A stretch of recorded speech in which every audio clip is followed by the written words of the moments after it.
Hi there, Smart Drivers. Rick with Smart Drive Test talking to you today about hazard perception, how you perceive hazards, how you interpret that hazard, and how you react or how you act in response to that, because I don't want to use the word react. I want you to proact. So we'll be right back with that information.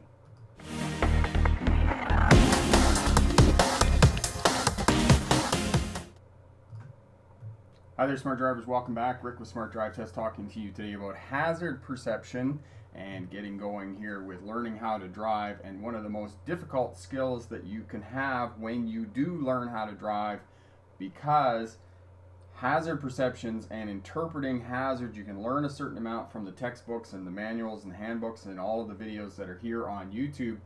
But for the most part, you need to learn how to drive. You need to be on the roadway. You need to have seat time. You need to work with an experienced driver and do all of those maneuvers, slow speed maneuvers, observing, those types of things in order to be able to understand what a hazard is and what potentially could harm you on the roadway or cause conflict. And just because you have the right of way doesn't mean that you could potentially go.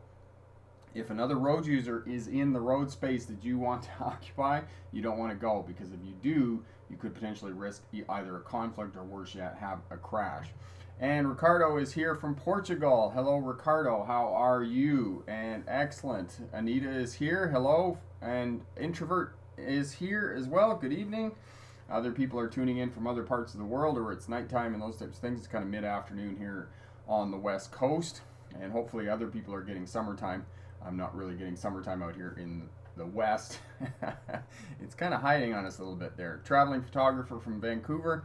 Bricks for Wheels, Corey is in from Winnipeg, and he is the moderator, and he'll get videos up for you that I suggest that you have a look at. GLaDOS is here as well, so just bear with me here, and I'll get going on the PowerPoint presentation. So transitioning over to that, so the hazard perception, so that's what we're talking about, and hazards can be either a wet, curved road, or it could be animals on the roadway, but oftentimes it's something much more innocuous than that. And when I say innocuous, something that you potentially think isn't going to harm you, but in fact will harm you.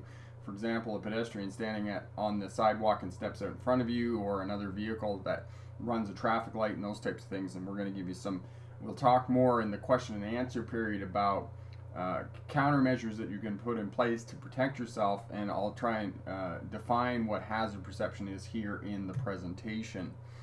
Alright, and I get on to the right thing here. Just bear with me one sec. There we go. So I'm Rick August. I was a truck driver through most of the 1990s, drove for Greyhound and one of the regional bus lines while I was going to university in Australia. Became a licensed commercial driving instructor in 1997, which seems a very long time ago now. And in 2006, I graduated with a doctorate in legal history. So I've been a driving instructor. I worked with commercial driving students, working to get a CDL license as well. My expertise is in air brakes. And over at the Smart Drive Test website, for those of you who may be going for a CDL license, you can pick up Air Brakes Explained Simply. It's an ebook that I wrote to try and simplify air brakes for you and explain them to you in a way that's understandable as well. The ebook has 100 multiple choice practice test questions for you too.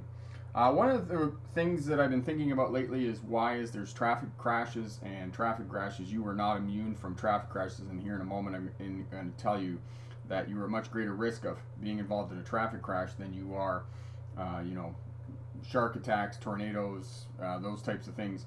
So no one is immune from traffic deaths, and some of the most famous people in the world have died in traffic crashes. James Dean, who was an actor in the 1960s. Tim Horton, for those of you who are Canadian, know who Tim Horton is. Tim Horton's Coffee Shops. Princess Diana, and then of course Paul Walker in some sense of irony from the television or the movie franchise to the Fast and the Furious. All right, so first of all, what is a hazard? A hazard is something that has the potential risk to harm you. So you drive a motor vehicle and you potentially could be harmed in a motor vehicle crash. And it's interesting because one of the people that I follow on Twitter there was saying that more people have died in the 21st century in car crashes than in the first two world wars. And interesting enough, in the work that I did while I was a graduate student, did my doctorate, more people died in the 20th century than all of the wars combined in car crashes. So more people died in car crashes in the 20th century than died in the First World War, the Second World War, the Vietnam War. That can be statistically proven. So that's a lot of people who've died in car crashes, and your risk of being involved in a crash is quite high. So what is the risk as opposed to a hazard? A hazard is something that potentially could harm you. So for example, you drive through an intersection, somebody runs the red light. That is a hazard. That is something that could potentially harm you. The risk of that happening, what is the likelihood of that happening? It could be fairly high, but you can also, with certain measures and certain defensive posturing, can mitigate that risk. You can reduce the chances of that happening, is essentially what that's talking about. So any event on the roadway that could cause you to be in a collision that causes harm to a person or property is a hazard, right? Whether you run into a fixed object, whether you don't see a fixed object, a road user steps out in front of you, another driver fails to give the right of way, and you are in a conflict, or worse yet, in a crash. So traffic crashes happen more often than you think. And if you look up here at the risk of something happening in our life, and my wife, Amelia, was terrified of potential being bitten by a shark, but the odds of being bitten by a shark are actually, a shark attack are actually quite low. It's only about 1 in 4 million, 3.7 million. In a lifetime, you are more likely to die from fireworks, 1 in 340,000 being struck by lightning, 1 in 80,000 chances of being struck by lightning, drowning, 1 in 1,200, it's actually less than 1,200.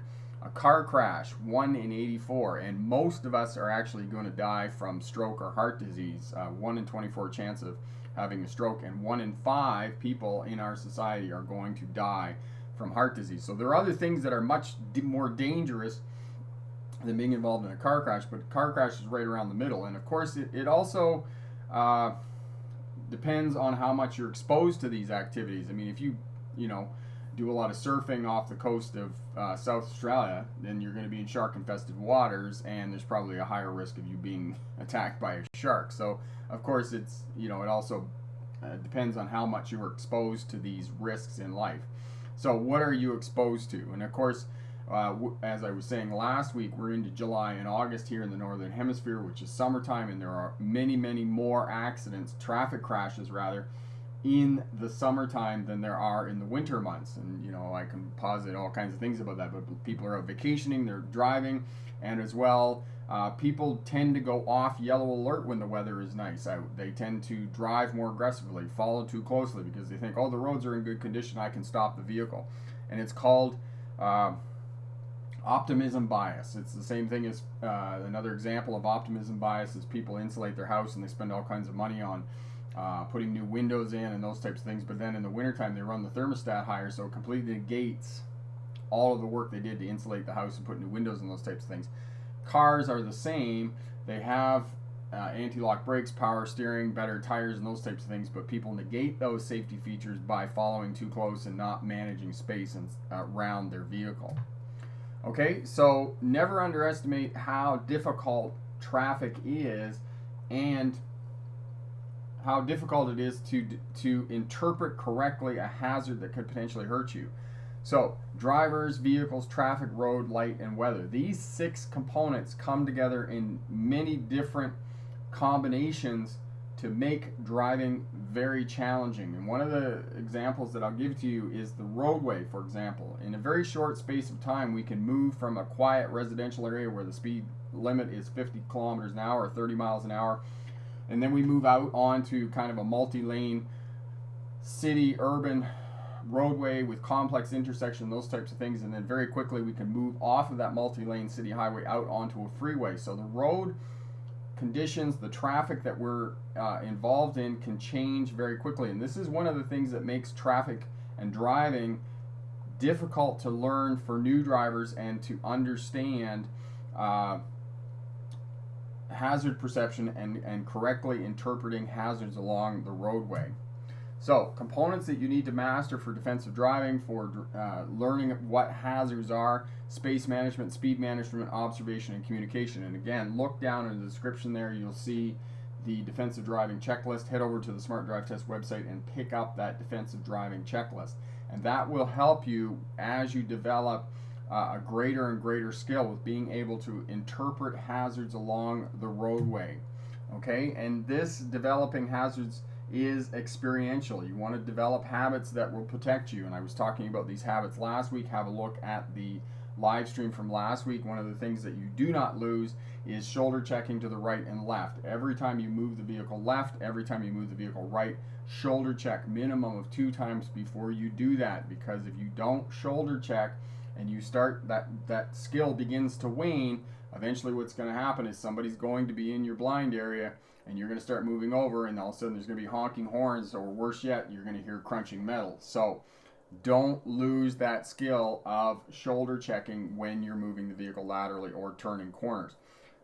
The other challenge, and I've said this before with new drivers, is that unfortunately the 4 Ds of life all come together at the same time. And we used to be 3 Ds, and now we've added the 4th D, which is distracted driving, distracted walking. We're all on our cell phones because they're not phones anymore. They're computers, right? Drinking, driving, dating, and distracted driving. Young people, 16 to 25, are dealing with these 4 things, and they're all new for them. They're learning how to drink. They're learning how to drive. They're learning how to date and deal with all the emotions that go along with having a close personal relationship. And now we have distracted driving as well.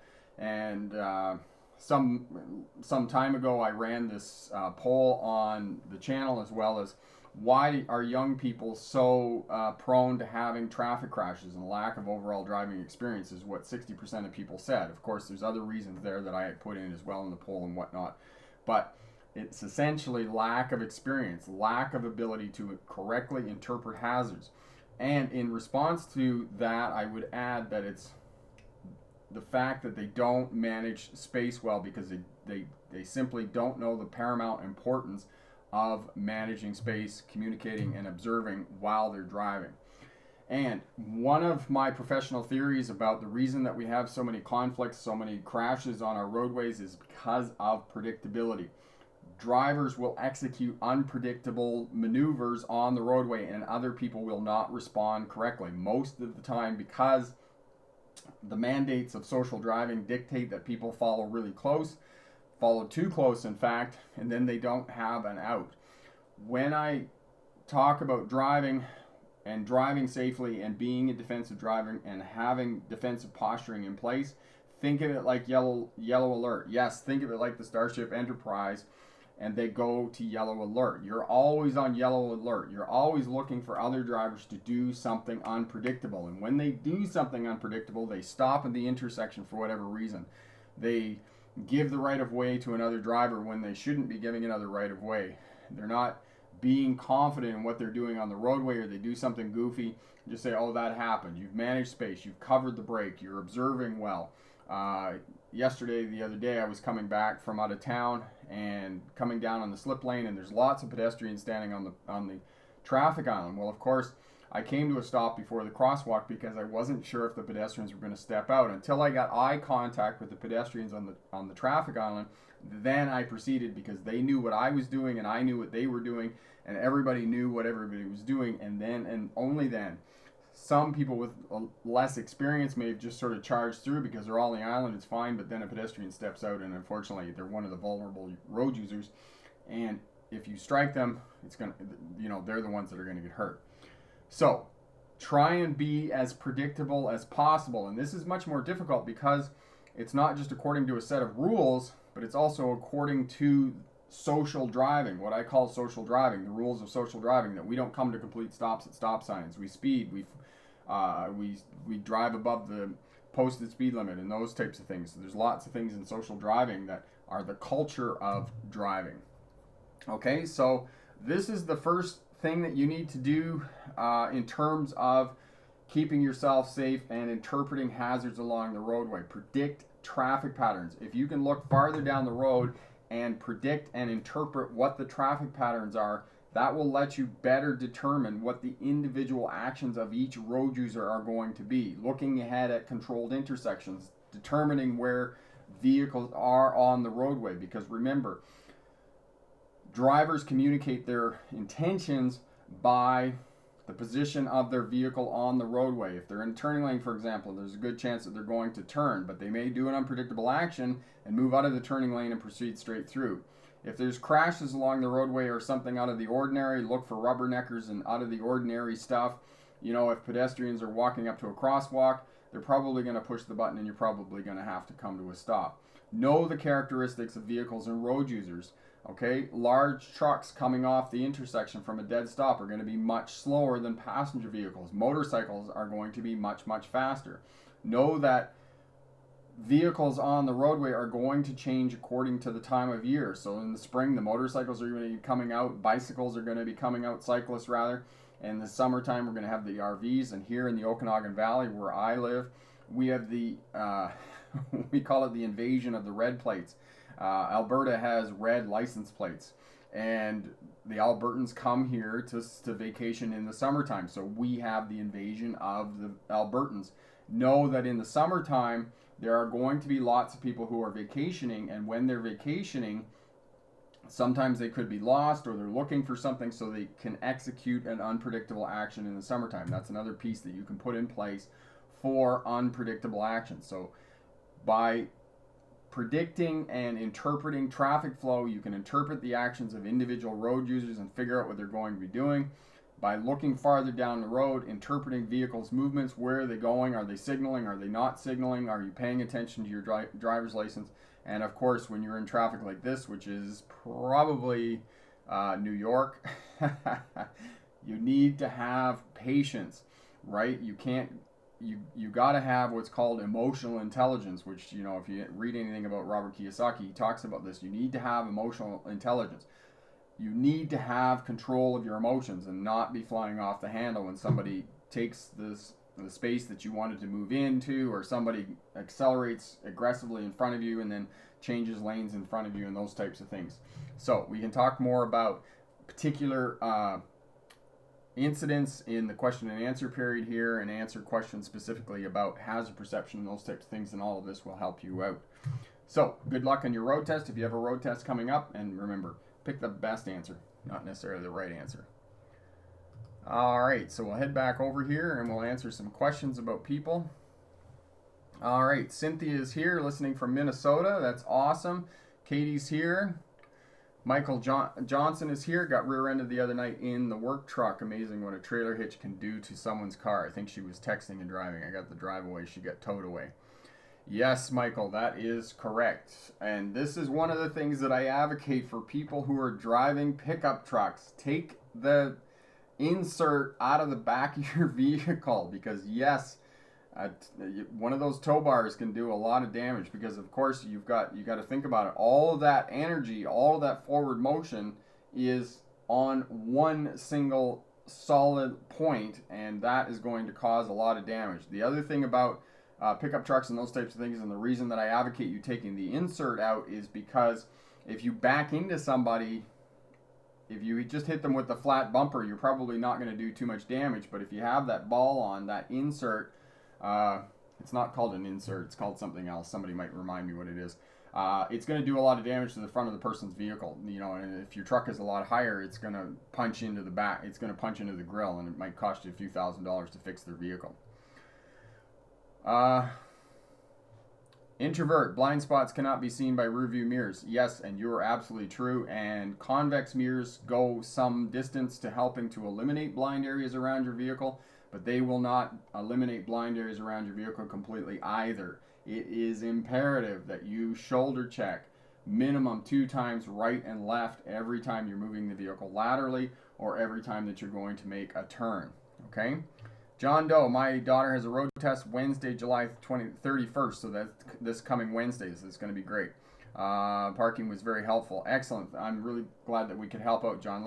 Stop back and let us know how your daughter did on her test on Wednesday. That'd be great. I'm actually scared to let her parallel park. Okay, John, what I might suggest you do is just go and get some of those 36-inch, 1-meter tall pylons and practice in the parking lot. If she's got her test on Wednesday, you still got some time to do all of that. You're going to do fine. And also, Corey will put the video up for you, John, on hit the cones. Get her to do that as well. Get her to drive over the cones, get her to run into the cones. That way, that will teach her where the vehicle is in space and place, and it's going to teach her as well mastery of the primary controls, because those are the two things that you really need to be able to do the slow speed maneuvers. How is she doing for reverse stall parking and parking along a curb and 3-point turns? Those are the three that you really need in place for her to be successful on a road test. Okay, we're using multiple garbage cans to simulate the 24 feet allowed on the New Jersey road test. Okay, and it's going to be a good idea to John to get her to park in between some cars, just in case you get one of those ogre examiners that make you do it. Unfortunately, every now and again, I get a smart driver that comes back on the channel. They said, oh, my driving examiner made me park between two cars. So it does happen every now and again. Okay? Okay, is it normal to be nervous after being rear-ended even though you're not the driver? Yes, Katie. Anytime that you're involved in a traffic collision in a vehicle, yes, you are going to be nervous after that, especially if you're getting back into the vehicle and you're going to be driving. So know that, and just, watch the video on fear and anxiety. I have lots of driving tips in there for getting back in the vehicle if you have trepidation around driving. Small exposures, getting back in, sitting in the vehicle, driving around in the driveway and those types of things, doing slow speed maneuvers, anything you can do to get familiar with the vehicle. And then, of course, drive around on residential streets and those types of things. Don't go right out into heavy traffic. Drive in residential streets and places that have low density traffic. That's what you want to be doing. Rothlank, listening from Vegas. Excellent. Sovereign citizen. Hall phase. I didn't need to look it up. Once you explained to me what it was, then I clued into what it was. But it's a novel idea that you can live in a country, in a society, and expect to enjoy the benefits of that society and everything that it has to offer, and don't think that you're governed by its laws. It's part of our nationality. It's part of being a Canadian citizen or an American citizen or whatever country that you live in. You need to abide by the laws. I mean, those being a sovereign citizen sounds like it goes part and parcel with people who want to be off-gridders and go and live in the bush and those types of things. So a little bit off topic here. So if you're just tuning in, let us know where you're tuning in from in the world. If you're watching on the replay, let us know where you're tuning in from, what class of license you're going for. As well, I just want to alert smart drivers to the fact that there's lots of checklists over at the Smart Drive Test website. You just go over there, sign up, and if you sign up for the checklist, we'll send you some really handy emails that will help you get your license regardless of what class of license you're going for, whether you're going for a car, whether you're going for a CDL license, bus, and those types of things. So head over there, get those checklists, and all of that will help you get your license. All of that will help you be successful on a road test and in your career as a CDL driver as well, and help you to keep you safe while you're driving. Okay, John Doe. Modern cars are designed to have the front end crumple to protect the drive. Kinetic energy is transformed to potential energy of the crumpled vehicle front. Yes, and you're absolutely right on that, John.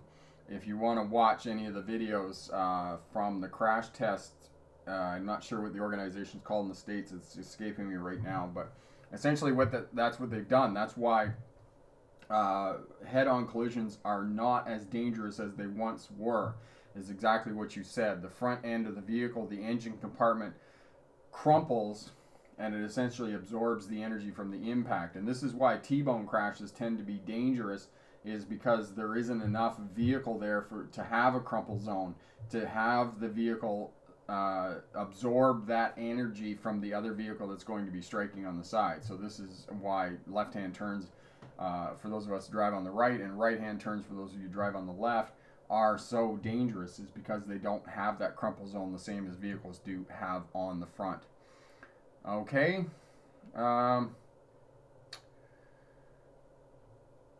Samura, Ohio, Class A CDL. So tractor trailer, Class A.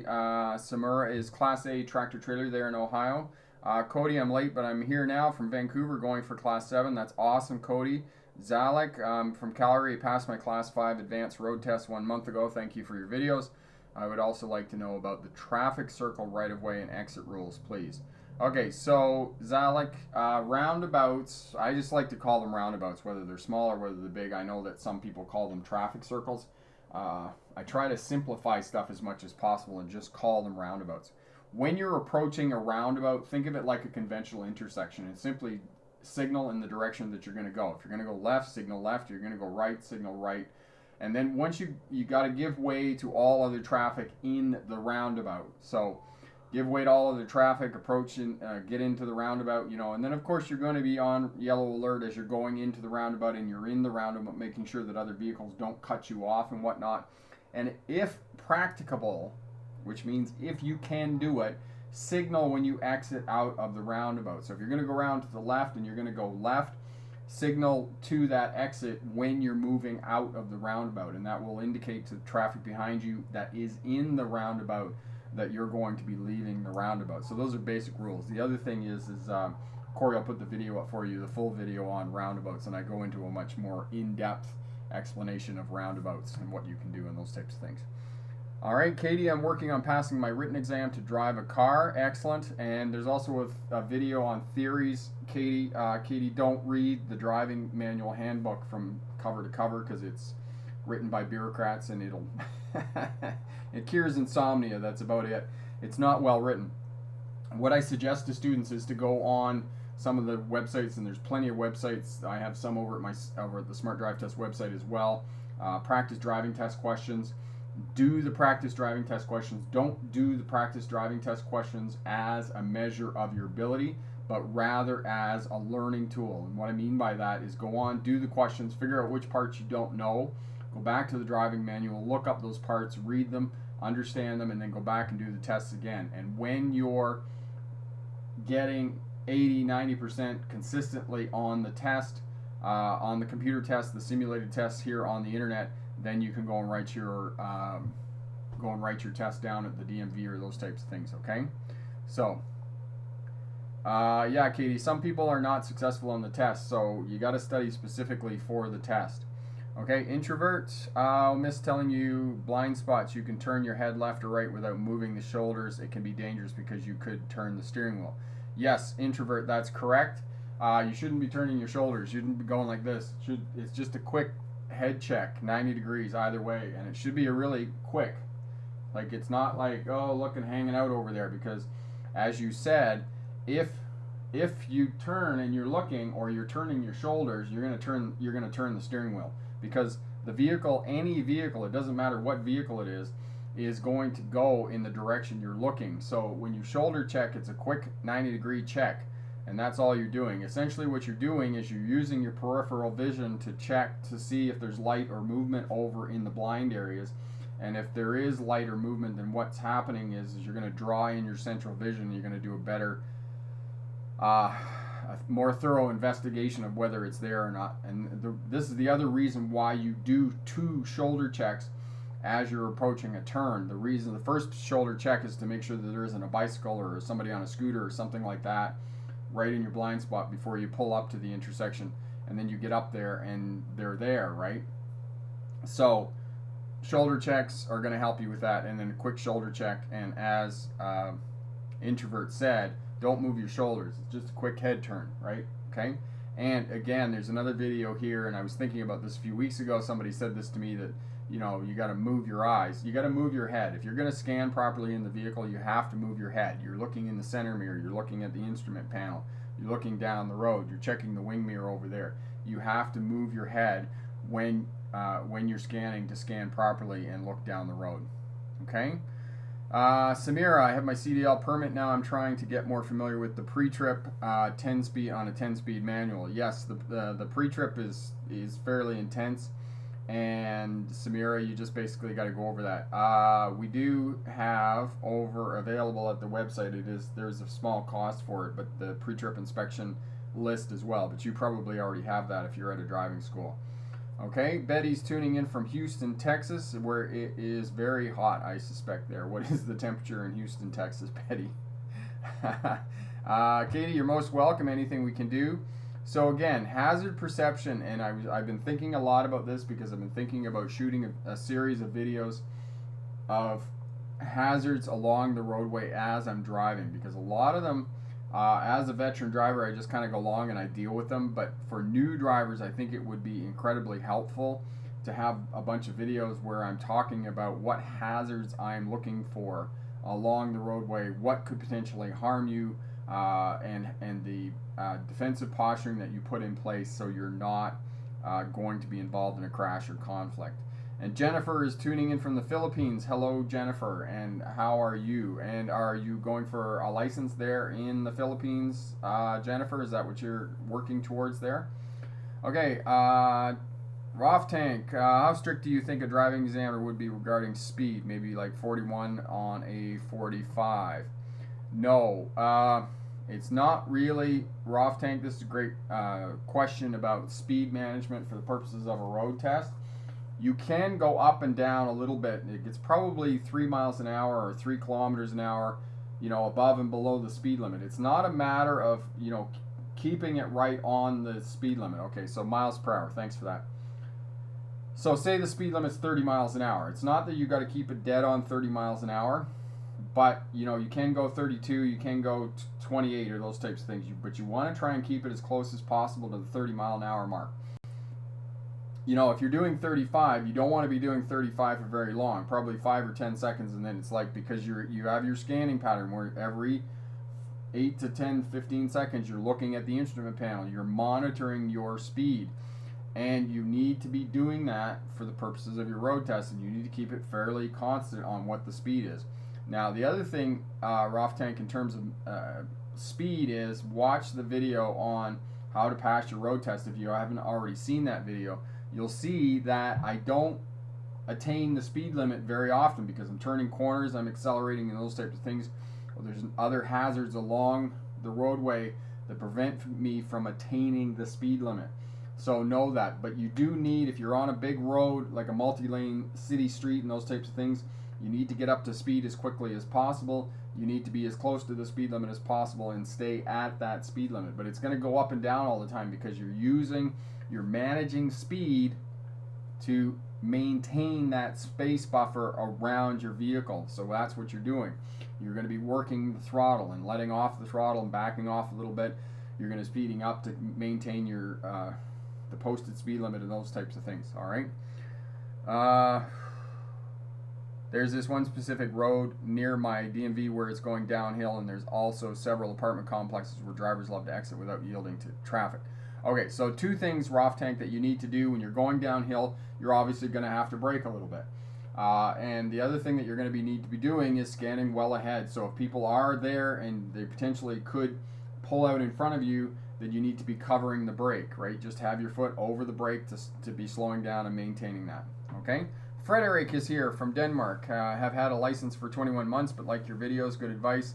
So I watch now and then, and it's really great for you to be here, Frederick, and we appreciate you tuning in. That's awesome, from Denmark. And Jennifer there in the Philippines is getting her license and working towards that. That's great. The other John Doe. We got 2 John Does today. For your vids on, I just passed my road test with 320 airs, parking lots, lane change. That's excellent. So glad that we could help out the other John Doe and that you were successful in getting your license. Congratulations. That is awesome. And Betty is so excited to tell us that she got her license. Brilliant. That is simply brilliant. Your videos helped a lot. I watched your parallel parking video every minute in practice. My examiner was very impressed. And that is simply a testament, Betty, to how much work you did and how much preparation you did for taking your road test and being prepared for that. And as one of my favorite sayings is, luck favors the prepared, right? And you did all the work that you needed to do to be able to pass your road test. So again, congratulations. Yes, I was so scared because he didn't say nothing to me. I was almost passing out, but I remember you saying, breathe in, breathe out. Yes.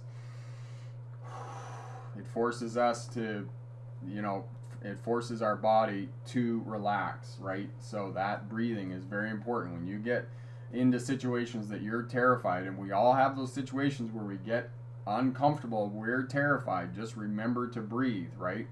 And that will help you out. That will calm your body and allow you to do what you need to do. And of course, the other thing that you did, Betty, is that you practice a lot. And when we get nervous, especially in test situations, is that we do what we practice. So if you've had ample practice in preparation for your road test, you're going to do what you practice. And if you practice well and you're competent with the maneuvers that you have to do, then you're going to pass your road test. If you haven't practiced enough and you get under stress, you get nervous, then it's going to show. You're not going to do well, right? It's similar to, you know, many of you know that I do jiu-jitsu and I do martial arts, and I did martial arts for a long time, some years ago, but I've gone back recently. Well, I went to a tournament just like a few months after I started, and, you know, it was very obvious that I didn't have a great deal of experience doing jiu-jitsu and wrestling with another person, and basically, you know, I got my ass handed to me because I didn't have the experience. And when I got under pressure and in that excited area, right, then I just didn't do very well. But it's a learning experience, right? We learn from our mistakes. There we go. Rough Tank, I agree. Thank you for your answer. Also, before intersections, I like to slow down at releasing the pedal and covering the brake, which I believe is something examiners look at. Not necessarily, Rough Tank.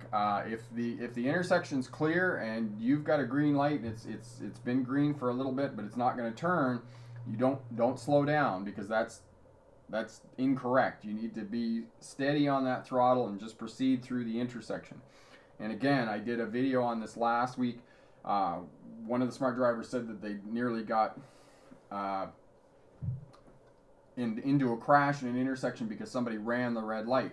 As you're approaching that intersection, for those of us who drive on the right, left, center, right, and then just immediately before proceeding into the intersection, left again, because that's where the traffic's going to come from first. So you want to be scanning left twice to make sure that there aren't people who are going to run the traffic light and you potentially couldn't be involved in a collision. It's the same thing as when you're out in the country and you're driving along a country road. You want to be looking off in the distance for roads that are intersecting your roadway, because you're going to see those for a while, and after you get a bit of experience, as your experience grows with being able to drive a vehicle, your ability to determine where other vehicles and other road users are in relation to you is going to improve. So you're going to look down the road, and either consciously or unconsciously, you're going to say there's another car coming, and you're going to say, oh, that car will be here in 2 seconds, or I have this much time to get past this other vehicle. Or if you see one intersecting you coming on a cross street, you're going to say, okay, we're going to arrive at the intersection at the same time. I need to cover the brake because that vehicle is coming and may or may not stop. All right, so that is something else that is experiential. Introvert, do they require pre-trip inspection on a Class C? Okay, introvert, what is a Class C? Is that anything, and I'll just say this before you tell me what a Class C is. Anything that's a bus, 15 passenger van, less than 25, anything that is a commercial vehicle requires a pre-trip inspection for the purposes of a license test. So dump truck, tractor trailer unit, small Class 4 license, C license, anything that's a truck or bus that requires a commercial license is going to require a pre-trip inspection. Okay, the Prince, the other day I drove a truck without a rearview mirror in downtown Toronto, and I struggled to reverse. I was wondering how you reverse a vehicle without a rearview mirror or window. Yeah. So basically what you've got, Prince, if I'm correct, is you've got wing mirrors. You've got 2 mirrors on the outside of the door. That just takes a bit of practice, and one of the things that I might suggest to you, if you've actually got a bit of practice, if you've got some time to practice with that vehicle that doesn't have a window on the back, is just go into a parking lot, get some of those pylons, and just practice backing up using the mirrors. Or, you know, if you can back around a corner at work or something like that and practice doing that, that's going to help you out, because it is one of the skills that you need for those kinds of trucks that don't have a rear window. And I used to teach in when I did tractor trailer training, if I had a day cab truck that I was teaching in, and day cabs have a back window, they're like big pickup trucks with a trailer on. I used to put newspaper over the back. I used to tape off the back window so they couldn't use that. So they had to use their mirrors and learn how to use them. Because if you're a truck or bus driver, a commercial truck or bus driver, in my mind, you should know and be proficient at backing up the vehicle using the mirrors. The other thing about that, Prince, I'll give you this tip as well. Before you start backing up and you're just using the mirrors, do a walk around. And this is for all the CDL drivers who are getting a bus or truck license. Every time you back up, especially for a license test, you won't be successful on a license test if you don't do this. Before you back up, you got to get out and do a walk around. You're just basically walking around, and you get to the back of the vehicle looking for path of travel. You're looking for overhead obstructions. You're looking for other road users, and then you walk around. You get back in the vehicle and you beep your horn and then back up. Okay, so that's how you do that. John Doe. There you go. Okay, soldiers, hello, how are you? Introvert. Okay, so Florida Class C is a bus. Excellent, thanks for putting that up there. Yes, you're going to have to do a pre-trip inspection for a bus.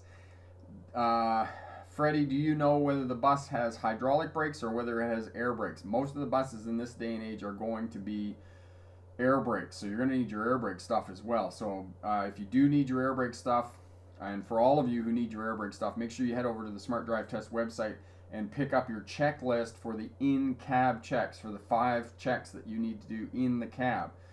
Because you got to check the air brakes, you got to do the in-cab checks, and the checks that you need to do for in-cab air brakes, you need to check the governor, the low air warning, ensure that with low air pressure the emergency brakes activate, you need to do a compressor test, and you need to do a leak test. So head over there and do that. Okay, all right, Rod, how would you recommend to prepare for a high-speed rear-end collision if you, as the driver, saw this coming imminent? Thank you. Okay, so Rod, excellent question. Hall phase, I saw that there, and I'll get back to you here in a sec. So Rod, one of the things that you want to do is if, first of all, I wouldn't want to be involved in a high-speed rear-end crash. When you stop in traffic, always stop back so that you can see the tires of the vehicle in front of you making clear contact with the roadway. That way, regardless of what vehicle you're driving, you have about one vehicle length in front of you between you and the vehicle in front of you. And I know this is completely against social driving, because in social driving, when we pull up and stop traffic, we pull right up to the bumper of the vehicle in front of you. Get out of the habit of doing that. Stay back so that you can see the tires of the vehicle in front of you making clear contact with the pavement. That way, when you're sitting there and you're looking in your rearview mirror and you see the vehicles coming up, you can pull up. And usually that one space in front of you, if you pull up, is enough for that vehicle behind you to get stopped. The other thing is you can start tapping your brake lights, and that will get the attention of the driver behind you most of the time. I mean, unless obviously something weird happened, like they had a heart attack or something like that. And then finally, the other thing you can do is just drive out around the vehicle in front of you, and they, will, whatever may happen, may happen. But I mean, you just don't want to get into a rear end crash if at all possible, because what happens is your vehicle gets driven forward, your neck snaps back like this, your neck snaps back, especially if you don't have the head restraint adjusted properly, and then you sustain soft tissue damage. And most people that I know that have been involved in car crashes with soft tissue damage in the neck and shoulder region, they never recover from that. It's an injury that they suffer from the rest of their life. Okay. All right. Hall phase. I missed your question here. I'll have a look at that. Where are you? Hall phase. What should you do if you ran into another car? So are you talking about insurance and those types of things? Hall phase. Because if you're talking about insurance and those types of things, there is a video here about what to do if you're involved in a car crash, and that'll help you out, okay? But essentially, you got to get out, you got to secure the area, you got to make sure that, there isn't threat to other road users, that they potentially could be a wreck on a wreck, because all of that could potentially cause another crash. You need to immediately attend to the wounded if there are people who are suffering terminal illnesses and those types of things. You kind of have to do triage, right? Depending on how many people are involved in the crash. There's lots of people around. You want to notify emergency crews as quickly as possible. Call 911. Administer first aid. You want to put out and get people directing traffic and those types of things. And then, of course, if all of that is good and it's just a fender bender, you want to collect the information from other drivers and whatnot so that you can stay safe. Okay? John Doe from Florida, excellent. Introvert. Honey Miel, watching from Tillsonburg, Ontario, and I am another 10 days, honey. I am going to be coming near Tillsonburg. I'm going to London and seeing my mom in Wingham, so I'm going to be spending a few weeks in Wingham there. I'm really looking forward to that. Hall phase, what should we do if we crash into a parked car? Insurance or other things that you have to do. Now, if you crash into a parked car, Hall phase, you really should, try and find the driver of that vehicle, maybe wait a little while or whatnot. The other thing you can do is, just leave a note with your contact information and then they get in touch with you and those types of things, and let them know and those types of things. Interesting enough, a friend of mine right now, the ICBC, the Insurance Corporation of British Columbia, which deals with insurance here in British Columbia, contacted her saying that somebody said that she was involved in a hit and run in a parking lot. And this has been going on for some weeks and they've been unclear about the information and whatnot. And I said to her, ICBC sort of needs to prove that somebody ran into you, because potentially somebody could have just walked down the road and seen her truck parked in a parking lot or something and said, oh, it was a white vehicle that ran into my vehicle in the parking lot.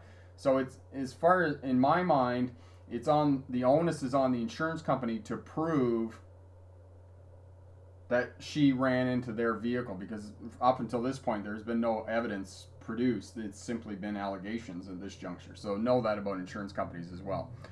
And maybe some other people, some smart drivers have had dealings with insurance companies and can share their stories in the comments and those types of things and help other smart drivers out if they're unfortunate enough to be involved in a traffic crash.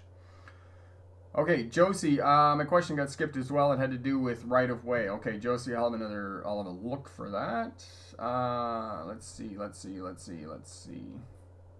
Okay, watching from Florida, I'm confused at times who has the right of way because there is so many different situations. Who goes first and why? Whenever I ask someone, they just don't know either. Okay, Josie, excellent question. So, general rules of right of way. Okay, straight through goes first over turning traffic. Right turning traffic goes over left turning traffic, and major roads over minor roads. Those are general rules. And then there's a video here on fundamentals of right of way, and it's quite a lengthy, in-depth video. And I spend a lot of times at different intersections, different configured intersections, to let you know who has the right of way, who should proceed first, and those types of things. And then, of course, it's going to change again at two-way stop signs and four-way stop signs. So have a look at those. So Corey will put the video up for you on two-way stop signs, four-way stop signs, and basic right of way. I'm sorry, there's not a video on two-way stop signs. That's just stopping positions at stop sign intersections, which also implies two controlled intersections. So know that for basic rules of right of way. Is there something specific, Josie, that you were confused about in terms of right of way? Just let me know and I'll answer that for you. All right.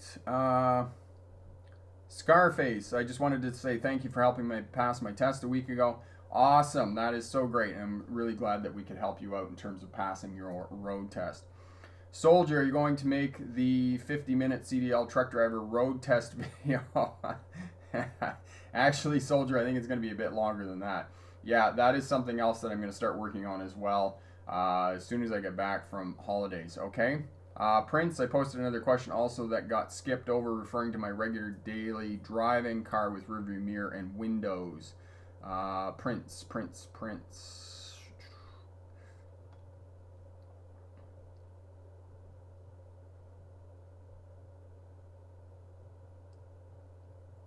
Okay, sorry, Prince, I can't find it there. Maybe you can just repost it again. I'll have another look at it.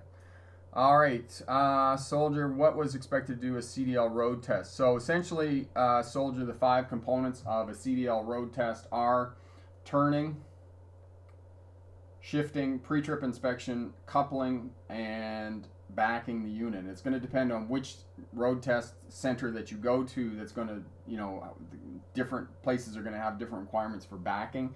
So that will kind of depend on where it's going in the hierarchy. But the 3 main ones are turning, shifting, and pre-trip inspection. Those are your 3 big ones, and then coupling and backing are the other 2. So those are the 5 components. The other thing, Corey will put the video up for you on the components of a truck driver school and what to expect when you go there. Okay, John Doe, I'm thinking about buying a dash cam. What are your thoughts on dash cams? John Doe, I think they're great. I have one, that I run all the time in the car, and they just overwrite. And I just bought a new dash cam, and I'll let you know what kind it is, and I'll do a review on it. I'm just seeing how it goes here for the next week or so, and I'll put a review up and let you know how that goes. Okay. Haul phase, how much do CDL drivers pay for the toll? Which haul phase, which toll are you paying for? It's, you know, it's significantly more for CDL drivers than it is for passenger vehicles, okay? So we're getting near the end here. We're just about at the end. We're going to wind up. So if anybody else has any questions, just let me know. Again, for those of you watching on the replay, let me know where you're tuning in from. Let me know what class of license you're going for, and any questions you have. We'll do the best we can to help you out to be both defensive and being pass a road test. Yes, sorry. There we go. Rough tank. So for the purposes of a drive test, when you're making a turn, even on a green light, you have to wait for a pedestrian to finish crossing before beginning the turn. No, Rough tank, you don't have to wait for the pedestrian to finish crossing. You simply need one lane of space, one buffer between you and the pedestrian. So yes, if you're on one lane going this way and one lane going this way, then yes, the pedestrian has to cross if you're turning. But not if you're turning. If you're turning right and the pedestrian is going away from you, have a look at the. It's complicated in my head right now. Have a look at the video, and the video will help you out in terms of that. And Corey will put that video up for you. Okay.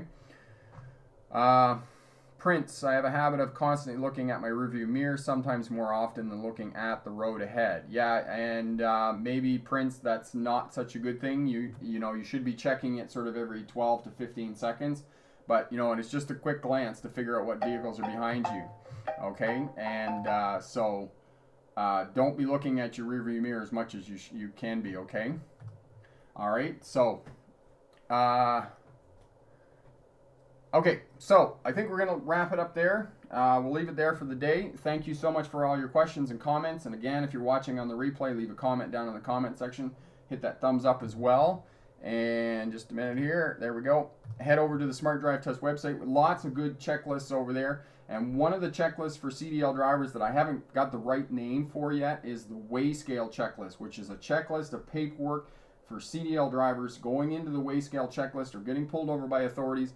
It tells you which paperwork you need. So I need to change the name of that because it hasn't been as